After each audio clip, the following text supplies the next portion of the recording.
devozione.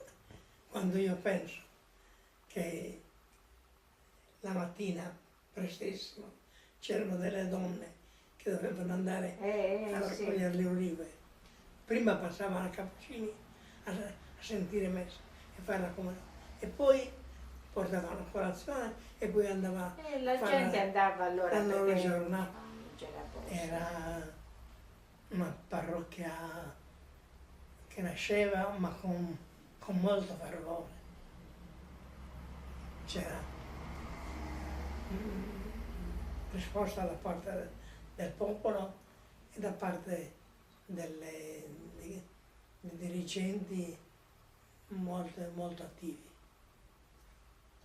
Sì, io Un segno della vita religiosa di quel periodo. Basta pensare alle vocazioni religiose. Noi non abbiamo trovato la difficoltà nell'inserire la liturgia nuova. Hanno risposto con molto entusiasmo.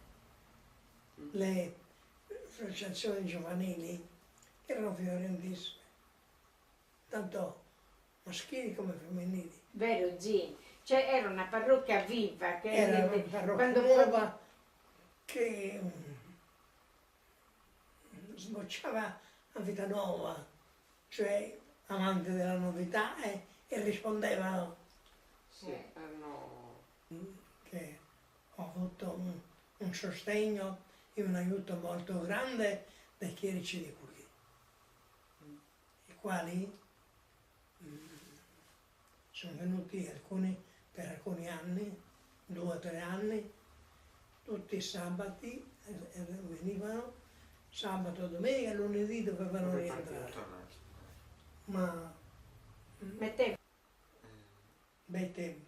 Nei tempi sì. Io ringrazio il Signore che all'inizio ho trovato molte difficoltà, perché una parrocchia in cui c'era tutto da fare, tutto, materialmente e spiritualmente.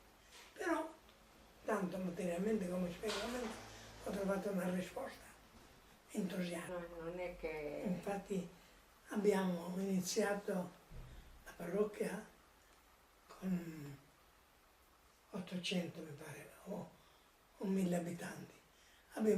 Quando ho lasciato dopo 6 anni erano 6.000. Fratelli e sorelle, non abbiate paura di accogliere Cristo e di accettare la sua potestà, e con la potestà di Cristo servire l'uomo e l'umanità intera. Non abbiate paura, aprite, anzi spalancate le porte a Cristo.